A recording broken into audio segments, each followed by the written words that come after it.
Welcome to the show. I am so excited to welcome back Jeff Snyder, autism, neurodiversity, self advocate, and public speaker. Hi, Jeff.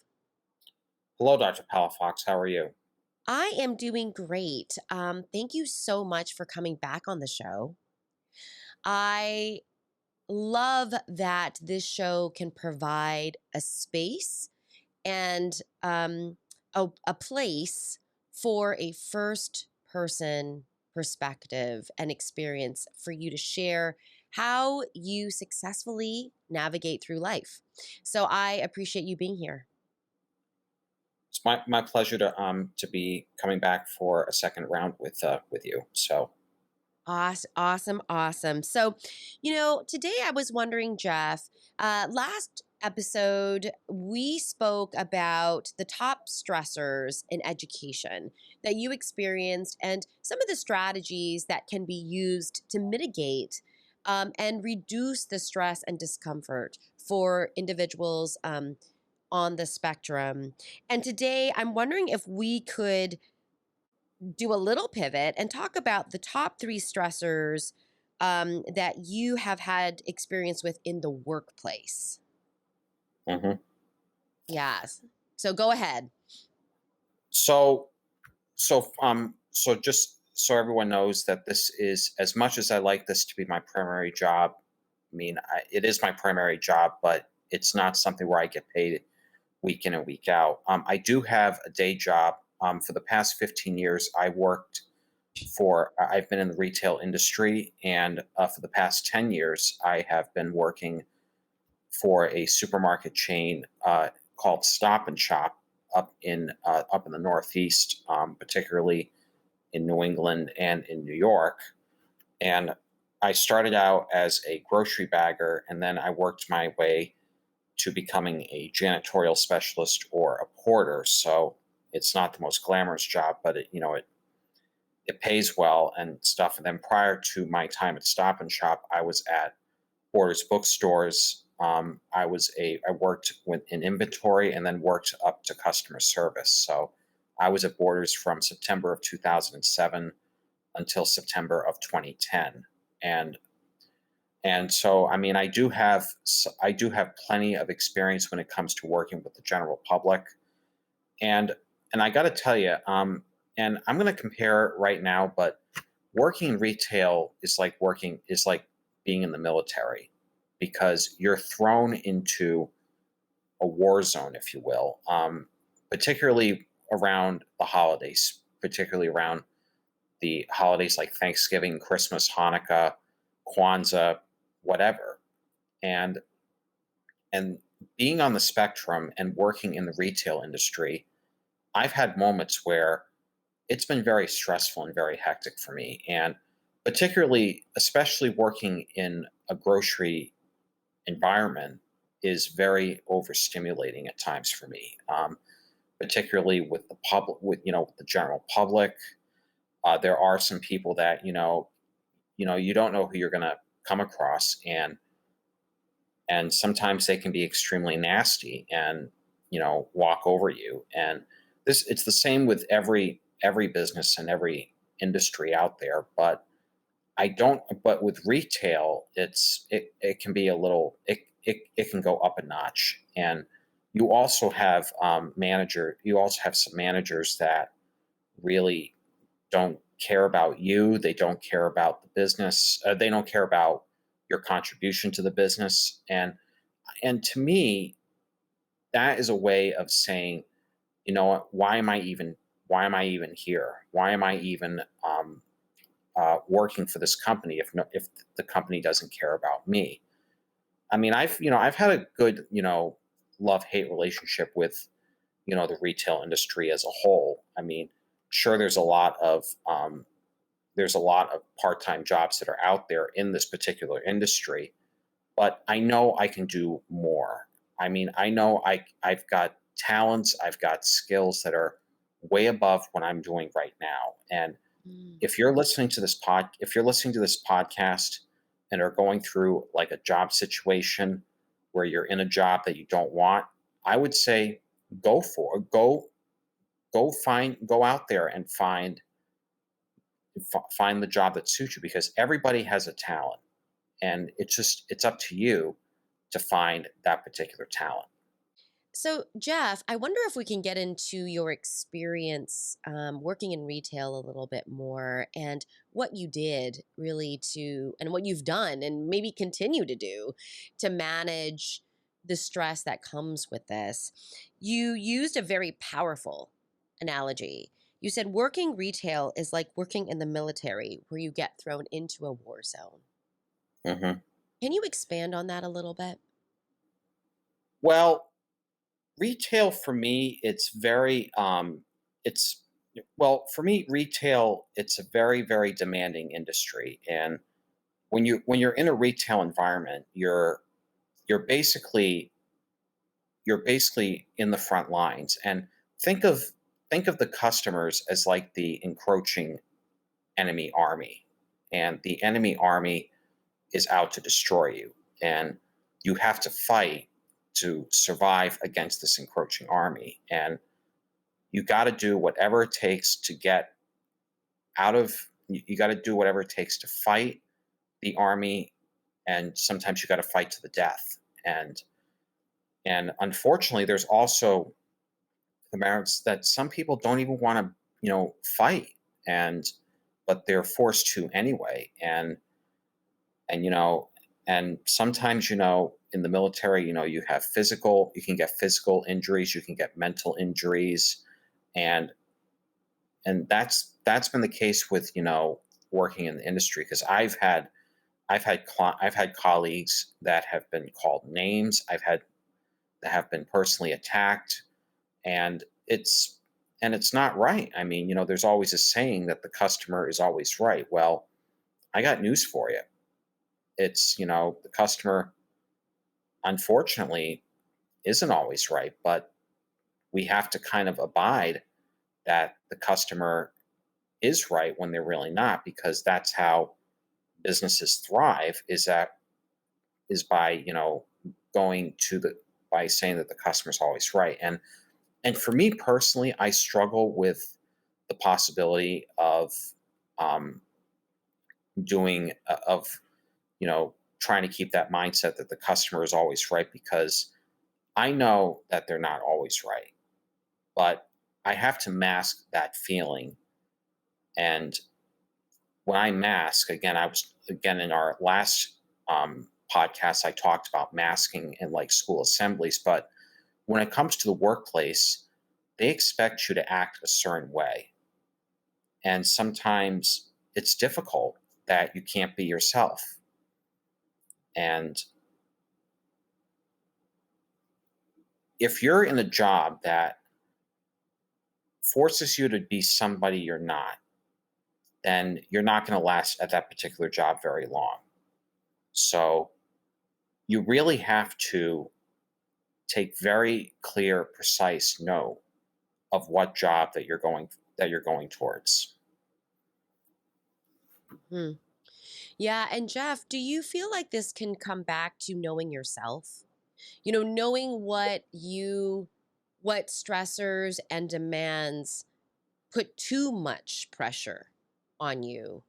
Hmm. It reminds me of needing to know your own profile, the way that you work. Yes, and I will say that up until a few years ago, I wasn't really aware of what I was doing. I mean, I didn't have much of a self awareness, and and it wasn't until about 3 years ago that I had to come to the conclusion that, you know what, I got to be more self aware of myself. I need to know what bothers me, what you know what doesn't give me sensory overloads, what gives me sensory overloads. And I think the big thing is just, putting together a balance, a good work life balance that pays decently, but also lets you live your life the way you want to live it. And for me, as a self advocate and public speaker, I mean, I don't get paid. I don't do public speaking engagements every week. For one thing, literally impossible. I mean, it's impossible to do things in person, but in the virtual aspect, it's a little easier. However, I've had to learn one of the big things that I think a lot of neurodiverse and oftentimes disabled people like myself struggle with is the willing to be flexible. And flexibility is, to me, now as a 32-year-old adult, flexibility to me is a survival skill. You gotta have flexibility in order to survive, because with flexibility, it's not just like make yourself available anytime to come in and work. That was one of the first things I've had to learn, and it wasn't easy because I thrived on routines that I've had when I was in school. And unfortunately, the moment you get that diploma, your routines and your way of life change forever. And you have to adapt and be flexible when it comes to being in the job in the workplace. And there are times where you and you can't follow the same schedule forever. That I will say right now, because when you sign a contract with whatever company you work for or whatever person you work for, you're basically they basically dictate when you can work and when you can't work. And sometimes sometimes you have to work nights, and you may not like working nights, but you got to go where the money is. If the money for your paycheck is either in the early mornings, mid afternoons, or at night, you got to go for it. You have to go for it. And and if you're not going to be flexible, then you're not going to be as successful as you want to be successful. And there's also a lot of families that demand that you be successful, and sometimes they'll even carve your life out for you. We saw this in movies like that in Dead Poet Society. There was this one kid whose dad was a complete dictator over his life, and what happened was he ended up killing himself because he couldn't handle the pressure. Mhm. And I will say to parents that you can't force anyone, especially if they're neurodiverse, to do anything they don't want to do. I've had to learn this the hard way sometimes from firsthand experiences, yes. But to get back to the topic of the workplace, you need to let your child learn and grow at his or her own pace. If you put pressure on them, you're causing more harm than good, and you're only making yourselves look like a complete idiot. And if you're going to be in denial about it, then I'm sorry, but you'll only have yourself to blame. It's not the child's fault, it's your fault. Mhm. Mhm. Jeff, in those situations where you've got to be flexible because you want to keep this job, because you want to be independent, right? It pays the Mhm, bills. When there's something like that that you can't change, the schedule, for example, how do mhm. you, or what are some of the effective coping mechanisms that you've employed in order to deal and manage with, with the schedule, let's say, that gets given to you? Well, I think the first thing is that it's better to prepare the moment you get your schedule for that particular work week, then you can plan your time around whatever is around your work schedule. Like for me, I started out working 3 to 4 days a week, and then I moved on, and then I cut down to 2 days a week when I started to really focus on my advocacy. So to me, that is it's because it all depends on the schedule that you get, and you can. And the strategy that I use is that some businesses will take will require you to put in 2 weeks notice, or 3 weeks in my case. The more you and I do notes every week. Like every Tuesday, I write up three scheduling notes, and I put them and I leave them with my supervisor. It's really important. And then, because if I have like an important like engagement or a family event or a vacation that's coming up, my employer's got to know so they can plan ahead. Mhm. So if you can plan ahead, then it's important that they know so they can plan ahead. So it's about finding that common ground with scheduling, and sometimes you may have to give and take to in order to get what you want. And this is especially true when it comes to like seniority levels, and especially if you're a first time hire, you may not get what you want. So that to me is because that's a way of saying, you're not going to get everything you want in the job. You just gotta go with the flow. You gotta play the game. You gotta do this. You gotta do that. So it's really about giving and taking when it comes to a scheduling. Like you may need to work like one night shift. I mean, like I would always work one or maybe even two night shifts. And and again, that is where the money is.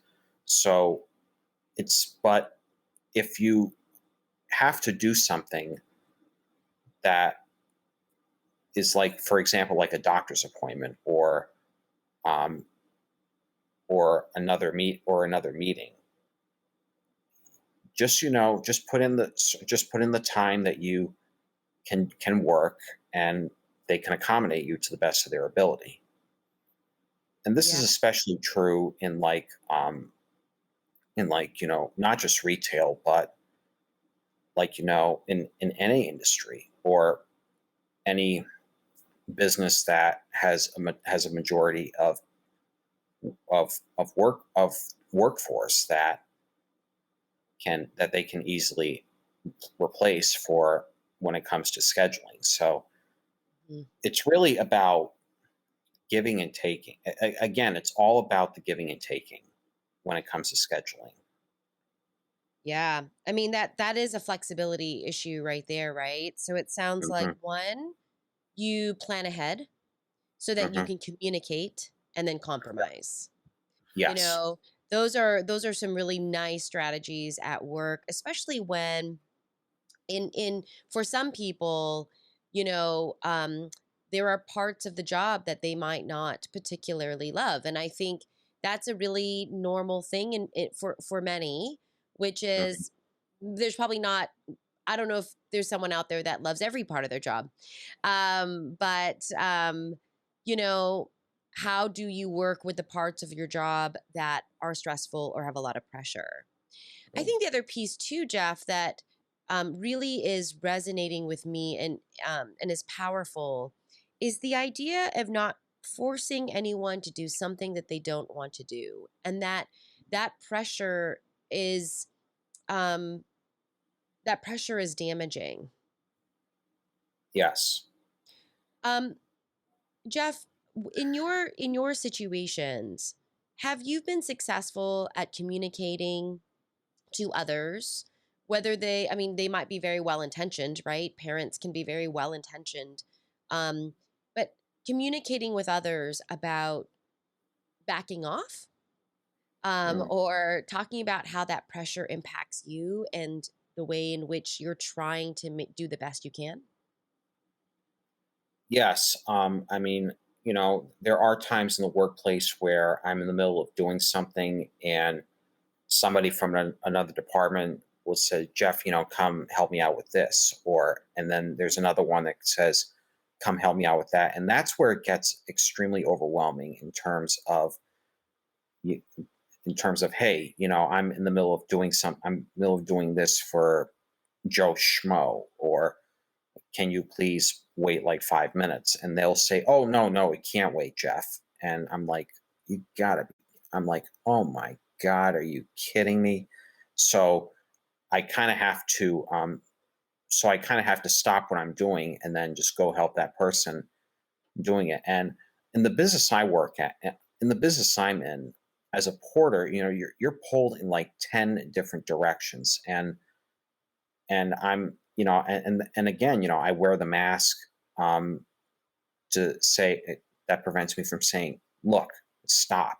I'm working on something really important. You're going to have to wait, or you're going to have to get somebody else to do it.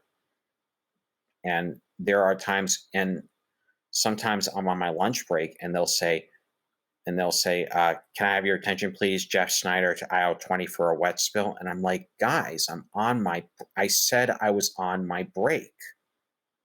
And personally, all the I mean, sure, they want the mess cleaned up as quickly as possible, but have like a bagger do it. One of the baggers do it. If they're standing around doing nothing, have them clean up the mess Mhm. because I'm on my break. And maybe it's because I'm good natured or something, but and because I'm good natured, people I think do take advantage of me in a way because none of the other porters that work with me don't do anything. So I'm the one that's holding the bag because they know I'm going to get whatever job is done.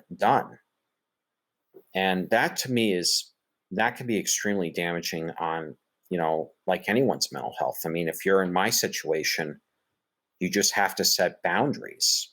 And I've had boundaries set on me because, I get caught up in the moment with someone, or, I get blinded. But when it comes to working in the workforce, you have to set the boundaries. I mean, you could to, avoid having a sensory overload or a meltdown at this particular job. And I've had instances where I've almost had meltdowns at my job because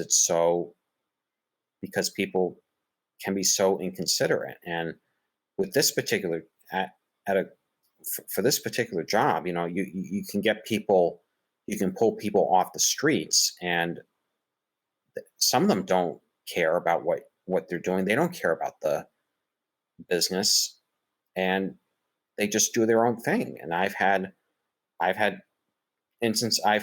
one colleague that just does carts, and he just sits around smoking cigarettes. And when he does work, he moves like a slug. He moves so he moves slow. And he and some and these people, they don't care. They don't care, and you're trying, and you care, but it's not a one man band. It takes a whole army of people to run a business. And if you're not going to get that respect, or if you're not going to get that support, then you got to move on. Work for somebody that has people that are held accountable for their actions, and someone who likes structure, someone who likes, um, being part of a team. Those are the things that you really have to keep in mind when you're working in a retail environment. Because if you're working for someone that doesn't care about you, then you have to move on. Because and they're like, oh, it's the nature of the business. Well, the nature of the business can it, it can be adjusted while still maintaining that integrity, while still maintaining the standards that the business enforces. And and I'm going to just go on a whim here. And I don't know if any of you on here have seen the show Hell's Kitchen.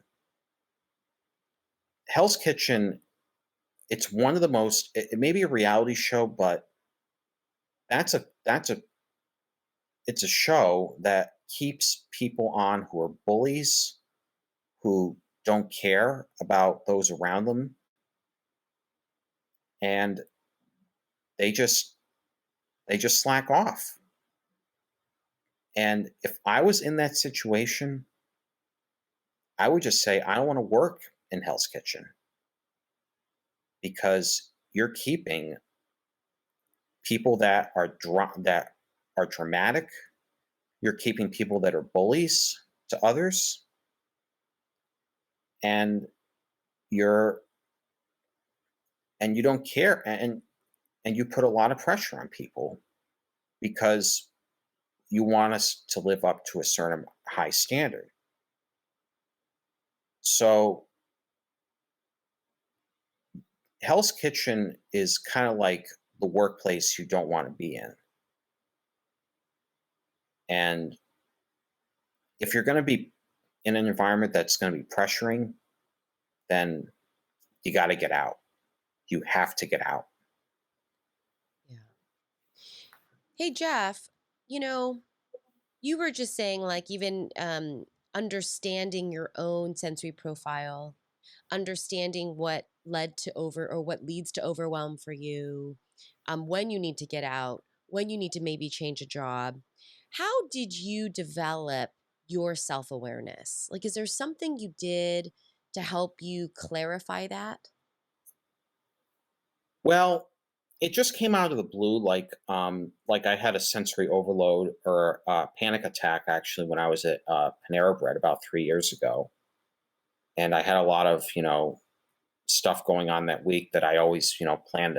I always my mind was always looking towards, and it got overwhelming to the point where I just broke down crying. Yeah.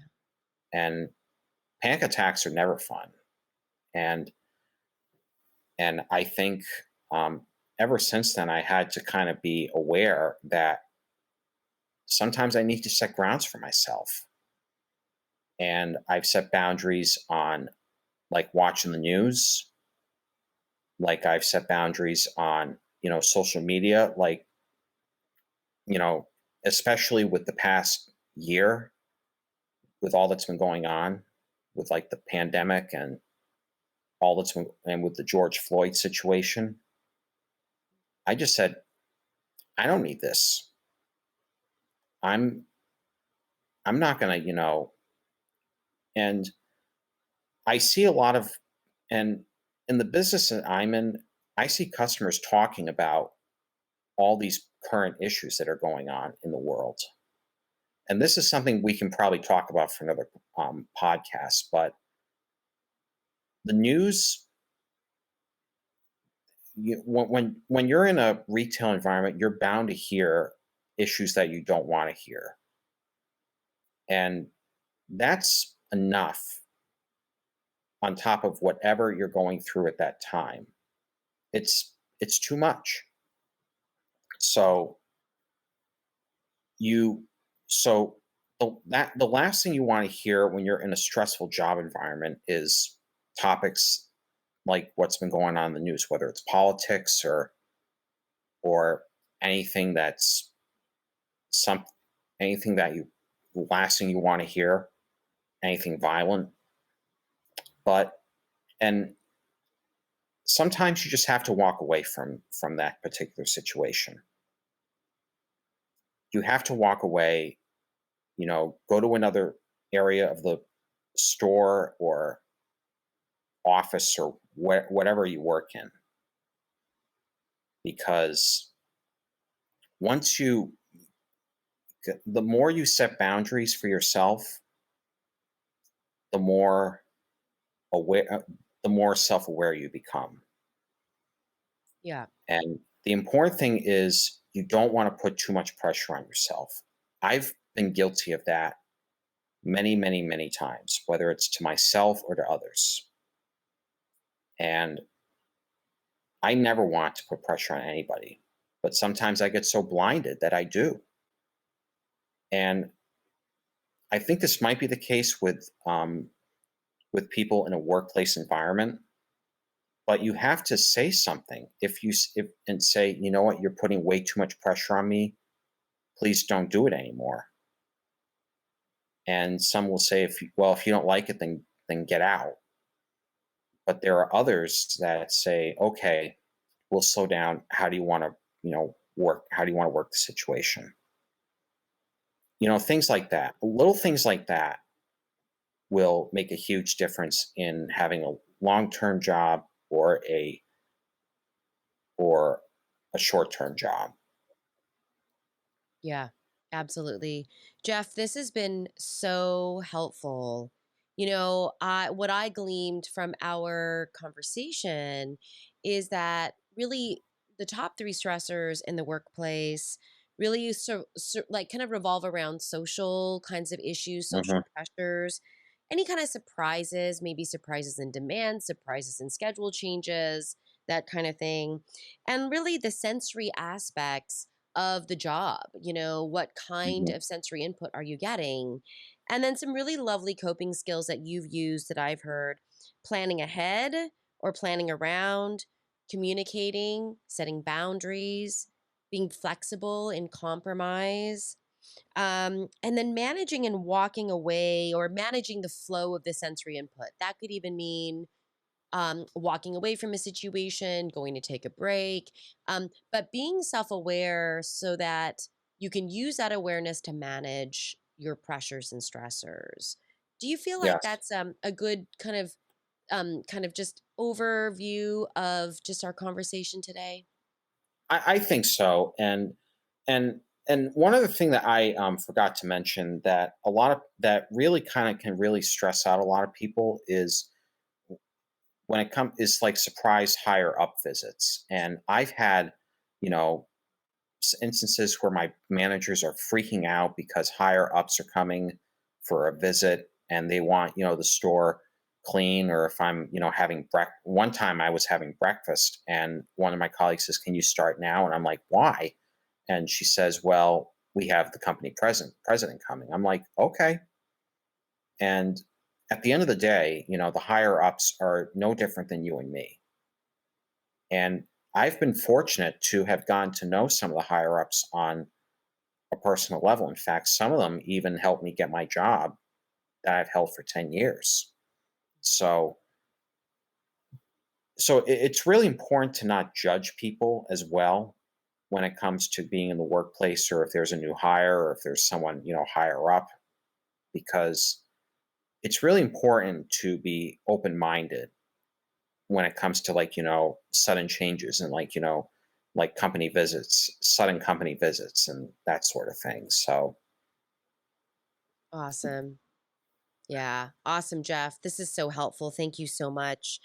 Um, I know we shared this in the last episode, but let's do it again, Jeff. If someone's listening to this episode and podcast and they want to know more about you and all the wonderful work that you're doing, because your blogs are fantastic, where can they find you?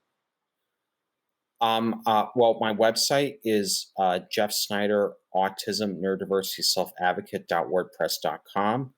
My advocacy is called Going the Distance. And I am also on Facebook. I am on LinkedIn, Instagram, and Twitter. I do have a YouTube account, but I don't use it very much. And my username on Twitter and Instagram is GoDistance3562. And I am also featured in the book This is Autism by Jessica Leitchwise and Aidan Allman Cooper. That is currently on Amazon.com for 1997. And if you would like me to sign you a copy at a future in-person event, please let me know, and I can and we can work something out. Awesome. Thank you so much, Jeff, for showing up and sharing your wisdom today. Thank you, Dr. Palafox.